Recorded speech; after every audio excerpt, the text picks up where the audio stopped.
Hey everybody, welcome to The Art of Guitar. This is another installment of mistakes and anomalies that somehow made it onto the song. Not exactly the catchiest title, but I had to add the word anomalies because some of these aren't really just blatant mistakes. Some of these are just weird little things that happen maybe in the studio and maybe they didn't intend for it to be there, but they left it in, and I think it makes a lot of this music more interesting. The first anomaly I actually made a video for a long time ago. It's for the Crazy Train solo, and that's where Randy Rhoads multi-tracks his guitar. So a lot of guitar players do that in the studio. Then you can pan it to each ear and it can sound really huge. But in one of the guitar takes, you could hear a certain lick. And then in the other ear, you could hear him trying to double that lick, but he does something a little bit differently, which results in an interesting sound. Check this out.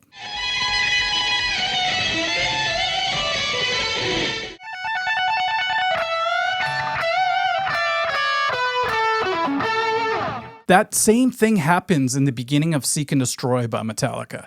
And I always knew something was weird because I love to listen to this album with headphones. And for a second, it feels like you're a little dizzy because you could hear the guitars kind of bouncing off each other funny because one of the guitars is actually off by a few milliseconds.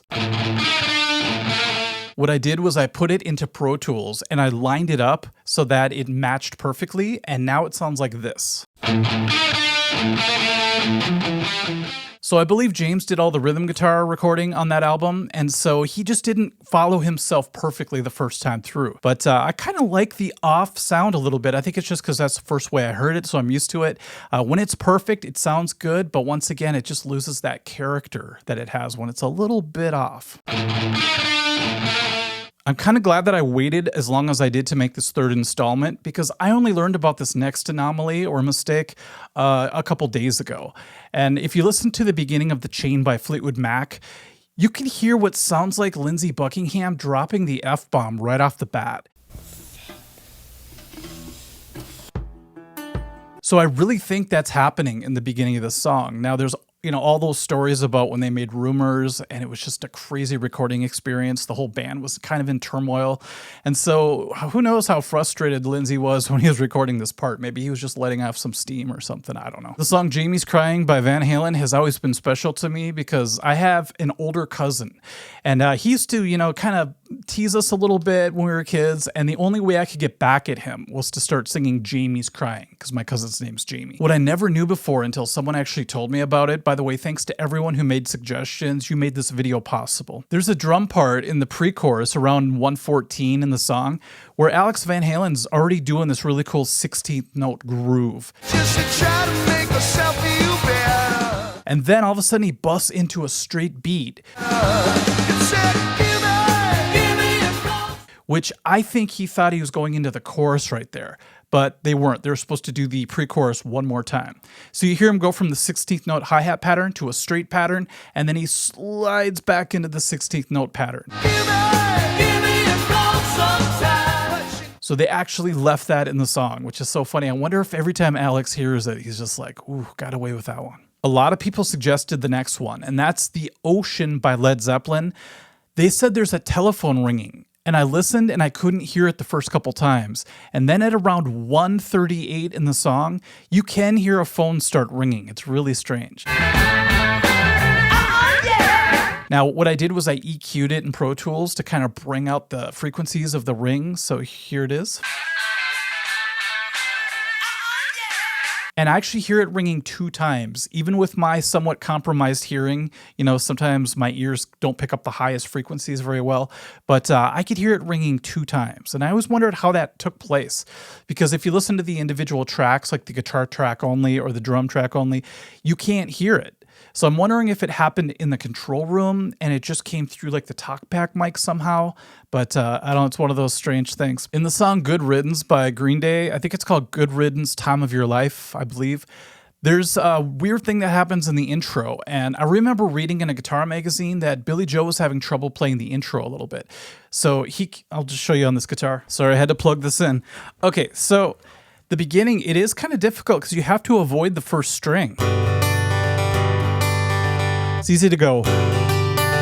So what I read is that Billy Joe took his first string off his guitar just so that he would not keep accidentally hitting it. But when you listen to the recording, you could hear him go like this one time. He's kind of fishing around for that first note. So out of frustration, he just drops the F-bomb and then he gets it right afterwards. Apparently that word seems to work well in the studio for people. So it's just a little fun tidbit for you that there's no high E string on his acoustic during that recording, from what I've read. Now I could do a lot of examples from the Beatles. I think somebody did a whole channel about Beatles anomalies and mistakes or whatever. One that really cracks me up is in Please Please Me. In a weird way, this is kind of like the Crazy Train anomaly, because you're trying to match something else, and then when it's off, it just sounds bizarre. So in this case, John and Paul end up singing completely different lyrics during the verse. Why do I never even try, girl? I think a lot of these anomalies make it through because the rest of the take is so good that you're just like, we can overlook that. You got to make some concessions in the studio sometimes, especially back then when you had limited, tracks and you just had to do your best and, live with the best take, basically. This next one kills me because I just imagine Motorhead in the studio. Maybe they're in some real professional studio and they're playing the song We Are the Road Crew. And at about 2 minutes and 22 seconds, Eddie Clark is soloing. And all of a sudden it just goes to pure feedback. So what I heard happen is he fell to his back while soloing. Who knows the circumstances? Maybe he forgot he was in the studio and just got lost in the solo. Anyway, whenever that feedback happens, I just imagine him cracking up on the floor, just crazed. But then he does catch up again and he finishes the solo.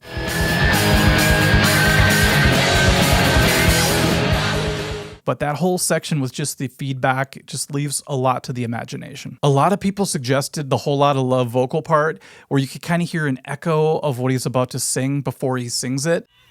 Woman, you. And there's a lot of speculation online, but nobody has really come up with a rock solid answer.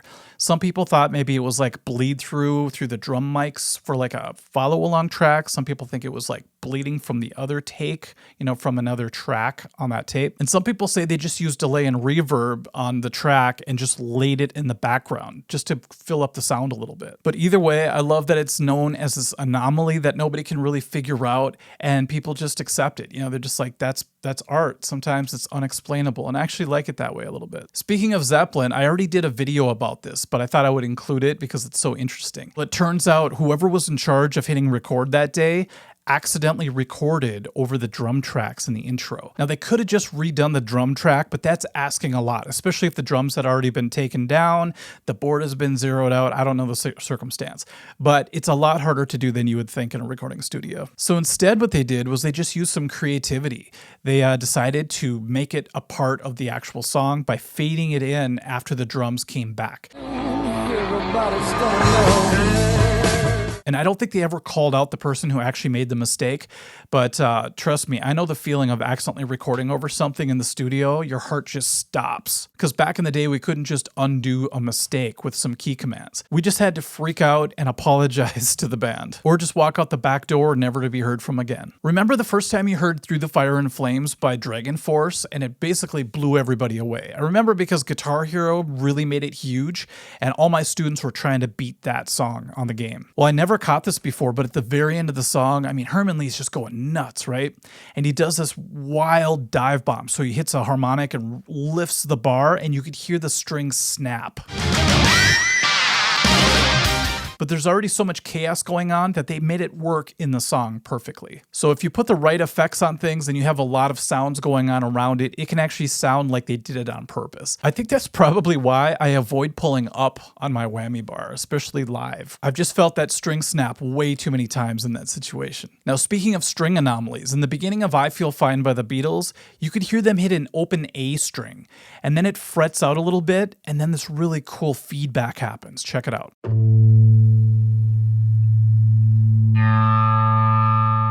Now, I'm guessing that'd be really hard to reproduce perfectly, so they probably did it on accident and went, whoa, we got to keep that part, you know? So it's kind of like they captured lightning in a bottle in the beginning because it's so hard to reproduce that. I've tried it live before because I was in a band that played I Feel Fine, and I would hit my A string and stand in front of my amp, and it would never quite do what I wanted it to do, which is sound like the actual recording. There's a couple times in the song Satisfaction where you could hear Keith Richards kind of messing with the fuzz pedal. So if you've ever owned a fuzz pedal before, especially the older ones, you know that when you click it, it makes kind of a big sound. You can hear it through the amp. And that happens towards the beginning of the song. Check this out. And then later on in the tune, I don't know if maybe Keith missed the pedal or something, but he comes in a little bit late, and then you hear the fuzz, you know, the fuzz guitar. Now, the Rolling Stones have a real organic way of recording. You know, they're all in a room together. There's just chaos. And so you're going to hear a lot of crazy stuff if you're really listening on their recordings. So throw on some headphones or earbuds and really listen to what's going on. You're going to hear some surprising things. All right, let's go back to the Beatles really quick. At the end of Helter Skelter, which is such an intense tune, we've played it, the Beatles version and the Motley Crue version. They're both super fun. But at the end of the song, you can hear Ringo scream out, I got blisters on my fingers. Now, speaking of organic recording, the whole White Album is weird like that. If you listen through it, you know, you could hear noises, you could hear little punch-ins and all this crazy stuff. But this one's pretty blatant, and they really, you know, milked it for all it was worth. I think they blasted the reverb when he said it, and so it sounds pretty intense. If you ever listen to Iron Maiden's Gangland, around 2 minutes and 53 seconds, you're going to notice something kind of strange.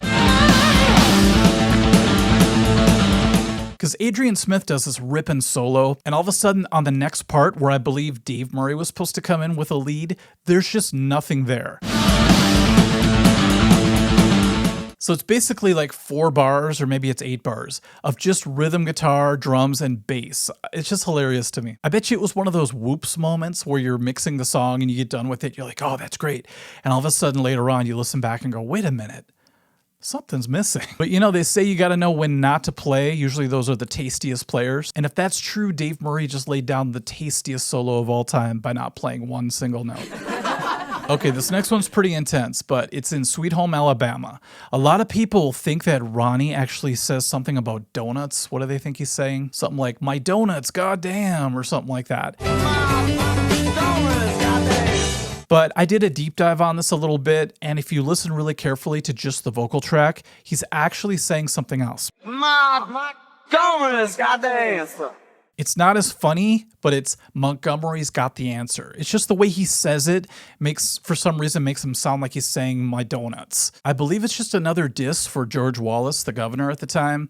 There's a whole story about that if you want to look that up. But man, they dissed a couple people in this song. They have Neil Young and George Wallace. I guess it would be their version of what we today call a diss track. So they were way ahead of their time with that one. And the last anomaly or mistake is one of the funniest ones. The more I listen to it, the more it cracks me up, and that's in the song called So This Is Love by Van Halen. The song kicks in and the bass is in your face, you know, Michael Anthony just chugging away at that shuffle groove. Oh, yeah.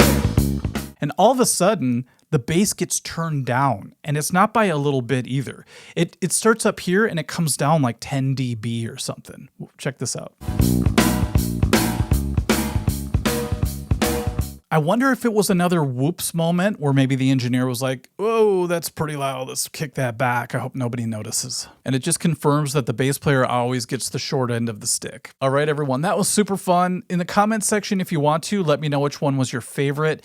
And if you have any more suggestions, you know, just make sure you watch the other 2 videos first because I may have covered it already. And if I get enough new material, I might go ahead with a 4th installment of this series. Okay, so thank you to everyone who wrote in with suggestions. You really helped make this series possible, and obviously thanks to everyone for watching them as well. It's one of my more popular series now. It's exciting. All right, we'll catch you all at the next video. Bye-bye.